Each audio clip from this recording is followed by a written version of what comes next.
Attention mga SSS pensioners, SSS pension release ngayong buwan ng August. May pagbabago. Naku po, matutuwa kayo dito. Pag-uusapan natin dito sa video. Hold up.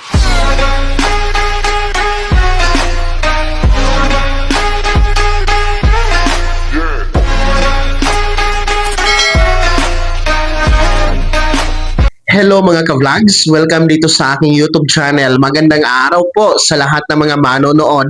Saan po kayong dako sa mundo? Kumusta mga ka-vlogs? Eto ang mga pensyonado ni SSS. Ang pension release ngayong buwan ng Agosto, may pagbabago na aasahan. Matutuwa kayo dito. Mamaya-maya pag-uusapan natin kung anong pagbabago yan. Pero kung bago ka pa lang dito sa aking YouTube channel o di kaya hindi ka pa nakasubscribe, i-click nyo muna ang ating subscribe button na nasa baba. Huwag nyo kalimutan na pindutin ang notification bell. Ilagay nyo po sa all para naman updated ka sa lahat ng mga videos na aking i-upload. So, eto na nga po, makinig ha, mga pensyonado ni SSS, dahil magtatapos na po tayo ngayong buwan ng July. And ito nga po, no, ngayong darating na buwan ng Agosto, ay meron pong pension release na pagbabago, no? May changes po in terms of the schedule na tsak ikatutuwa po ng mga pensyonadong kabilang sa mga batch na ito. So, I am talking about the second batch, no? Dahil ang second batch po natin for August pension release ay natapat po sa weekend kasi, no? Para sa mga baguhang pensyonado, ang inyo pong pension crediting schedule every month ay every 16th day of the month. Pero kung nakikita nyo po kasi sa inyong kalendaryo, no, ang August 16 ay natapat po sa weekend. Sabado po yan, no? And ayon sa isang SSS circular na kung ang isang original crediting schedule ay natapat sa holiday o di kaya naman po weekend, gaya nito, no? August 16, Sabado or Linggo, yan po ay iaatras sa pinaka-last working day ng SSS, no? And ang mangyayari po, instead of August 16, atras tayo sa Biyernes, August 15. So, ibig sabihin, may pagbabago sa schedule at ito po ay a-advance ng isang araw.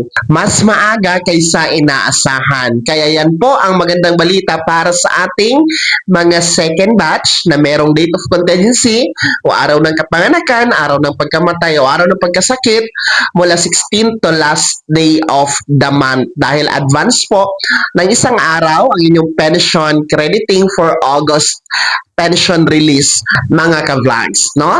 Yung ating mga first batch naman, yung merong date of contingency o araw ng kapanganakan, araw ng pagkamatay o araw ng pagkasakit mula 1st to 15th day of the month, ang inyo pong pension crediting, no, pension release ngayong buwan ng Agosto ay regular po tayo ha.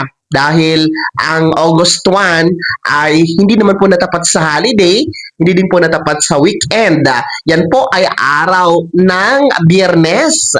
So, walang pagbabago sa schedule ninyo, mga first batch. Tanging mga second batch lamang po ang merong pagbabago sa schedule. And, paalala po ha, wala po tayong dagdag na aasahan. Wala pa po ang second tranche. Hindi pa yan kasama sa makikredit sa inyong August pension, mga ka-vlogs.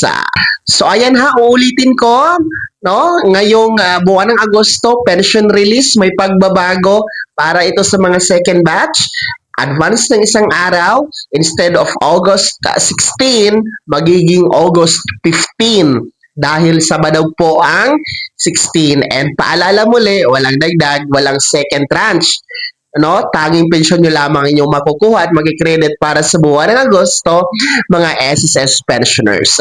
Kaya naman mga SSS pensioners na kabilang sa second batch, ano po yung comment at reaction sa balitang ito? Kayo ba ay nagagalak na advance ng isang araw ang inyong pension crediting o release, no, ngayong buwan ng Agosto? Ibahagi nyo po sa comment section na nasa baba, pakilakip ng buong pangalan at kung taga saan kayo. Bago ako magtapos sa video na to, kung gusto nyo po sumuport sumuporta sa aking YouTube channel, maaari niyo pong i-click ang ating super thanks button na nasa baba. Sa mga gusto maging miyembro, pwede po i-click niyo lamang ating join button. Maraming perks dyan mga ka-vlogs. Be my member now. Sana naging gabay ang video na to kahit paano na pag-uusapan natin ang mga mahahalagang bagay-bagay na may kinalaman sa pagiging miyembro, benepisyaryo at pensyonado sa SSS. Kung hindi ka pa nakasubscribe dito sa aking YouTube channel, maaari nyo nang i-click ang ating subscribe button na nasa baba. Huwag nyo kalimutan na pindutin ang notification bell, ilagay nyo po sa all para naman updated ka sa lahat ng mga videos na aking i-upload. Maaari nyo ding i-like ang video na to at kung meron ka pa mga katanungan, maaari nyo i-komento sa comment section na nasa baba. Paki-follow na din po ang aking official Facebook page na nasa screen nyo. Muli po ako si Daniel Timpawa na nagsasabing dito sa aking YouTube channel, pawang katotohanan at lahat totoo lamang.